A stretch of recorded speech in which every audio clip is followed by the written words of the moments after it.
Well, speaking of your PhD, you did your dissertation or defense on long length partials or just range of motion in general. I'd like to talk to you about a bunch of things, but we can start there since that's kind of your expertise. Where did you get the idea of starting to look into that, and maybe just like what's kind of the history of range of motion and what would be the best for strength and hypertrophy? Yeah, great question. So what got me into range of motion to begin with is I have been lifting for about 10 years now, and at the time of finishing my undergrad in sports science, I was thinking about a lot of things. I was working in some capacity professionally as a coach, and I was also working for Renaissance periodization a little bit. Nothing too major, but just some kind of on the side work. And one of their big recommendations at the time, and the reason they created a team for range of motion, was that they thought that full range of motion was best for hypertrophy. Now, this was back in 2020 when I was applying for a PhD, and there had just been a paper released by Brad Schoenfeld summarizing the existing literature on range of motion and how that impacts hypertrophy. And as it turns out, the evidence wasn't quite as extensive as I had thought in support of full range of motion over a partial range of motion. Specifically, the paper summarized that there had been 6 studies comparing a partial range of motion and a full range of motion during resistance training and looking at hypertrophy. Now, just to summarize real quick what partial and full range of motion means, in case anyone's not aware, whenever you're doing a movement in the gym, you have several choices to make. How many reps, how many sets, what movement, etc. On a given movement, once you've selected all those things, you also have the decision to make of how much movement do I actually want to go through, right? If, for example, you're doing a bicep curl, do you want to go through the maximum amount of movement at the elbow joint, getting a full extension of the elbow at the bottom and a full stretch on the biceps, and then going all the way up to get a full squeeze or peak contraction on the biceps, getting your elbow fully bent? Or do you want to curtail that range of motion somewhat at the joints involved in that exercise? That would be a partial range of motion if you choose to omit a certain part of the range of motion. Now, it was assumed, based on the studies that had come out to that point, that a full range of motion was best for hypertrophy amongst many of the evidence-based crowd, I would say. Because at the time, that did seem to be the case. When you just looked at each individual study that existed of the 6, most of the time you found a benefit in favor of full range of motion for hypertrophy compared to partial range of motion. So that's kind of what prompted me to start my PhD. Is I had a personal interest in it, being a lifter and a coach myself and working for Renaissance periodization, who commonly recommended full range of motion, and also wanting to do a PhD and realizing that that area of evidence was missing quite a few studies. And so I got started. About a year into my PhD is when I first got the results of my meta-analysis, which has now been seen and read by a fair amount of people. And to be honest, when I first got the results, I was quite taken aback because I wasn't expecting it. As I said, my bias going into my PhD, if anything, was that full range of motion was likely to be superior for hypertrophy.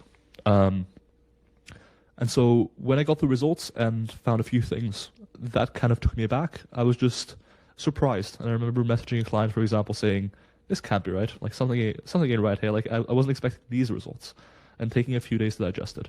But the surprising things were as follows. First, previous systematic reviews and meta-analyses, of which there were now 2 at the time, had found a benefit in favor of full range of motion for hypertrophy, and that difference seemed relatively large. In fact, a bit too large to be plausible in some regards. Because when we're talking about most more influential variables, like, for example, how close to failure you train, how much volume you do, things that are really pivotal in terms of how much hypertrophy you see, it was actually almost larger than those differences, which struck me as a bit odd. And so when I got my meta-analysis, one thing that surprised me a little bit, but not entirely, was that the differences were much smaller in scale. Because there had been more studies since these papers had been published, and because previous papers had only included a certain subset of data. Specifically, for example, the meta-analysis by Palaris and colleagues had only included hypertrophy studies looking at the lower body. And the lower body is notorious for using the squat, for example, right? Where you're almost always comparing a full range of motion squat to a partial, which is usually a half squat, right? So we're comparing a full range of motion to something called a short muscle length partial, because you're essentially doing a partial range of motion, but you're not doing it in the middle or at the bottom position where your quads are stretched. You're doing it where your quads and glutes are shortened. And so when I got the results and realized that for most outcomes, like hypertrophy, like strength, like power, like sport outcomes, the difference between full range of motion and partial range of motion was actually statistically trivial or just quite small in magnitude, I was surprised. That being said, when you just broke it down into full range of motion and partial range of motion, full range of motion tended to be slightly better for most things than partial range of motion. However, the interesting findings for me were the following. First, I suspected this already, and this is the case for many other things, but strength gains or performance gains in, for example, your sprint speed, or for example, your squat or your bench, are range of motion specific. So if you train in a specific range of motion, that is the range of motion you will see the greatest improvement in. So if you want to get better at your squat to parallel in powerlifting, you should be doing most of your squatting to just parallel, and that will maximize the gains you see in your powerlifting squat. The same goes for the bench, the same goes for the deadlift. Strength gains and performance gains are range of motion specific. It's the same for example, whether you use free weights or machines, or whether you lift heavy or light. You will generally see that those adaptations are specific to the modality used, so free weights or machine, to the range of motion used, to the contraction type, the rep range, to the load used, to a lot of things. Range of motion just seems to be, based on the results here, also one of those things where if you want the best gains, you've got to train the range of motion of your outcome. The final finding, which I think has been the most publicized and also to an extent the most surprising for me, was the impact of muscle length on hypertrophy. So when you simply dichotomize range of motion into being either partial or full, so either maximal or not maximal, submaximal in some regard, you see that full range of motion does slightly outperform partial range of motion for muscle growth. However, when you then break down partial range of motion further into whether it was performed at longer average muscle lengths or shorter average muscle lengths compared to a full range of motion, you see that the picture kind of changes. Specifically, when the partial range of motion is performed at shorter muscle lengths, it is certainly worse, or very likely worse, than full range of motion for hypertrophy. However, when the partial range of motion is performed at longer average muscle lengths, so on average you are at a longer muscle length during that partial range of motion than you are during a rep of full range of motion, you potentially saw more hypertrophy doing those partial reps. And at the time, there wasn't a ton of evidence to go off of in this analysis. There was a lot of studies comparing shortened partials or short muscle length partials to full range of motion. As I said, a lot of sports science studies use the squat, for example, where if you're doing partials, your first inclination is compare a full range of motion squat to a partial, and the partial being like a half squat or a quarter squat, right? So that would be an example of comparing a full range of motion to a shortened partial. However, there hadn't been nearly as many studies comparing a lengthened partial to a full range of motion. And so when you simply dichotomized things into partial versus full range of motion, because there were many more studies using short muscle length partials, that inherently biased full range of motion to win, if that makes sense.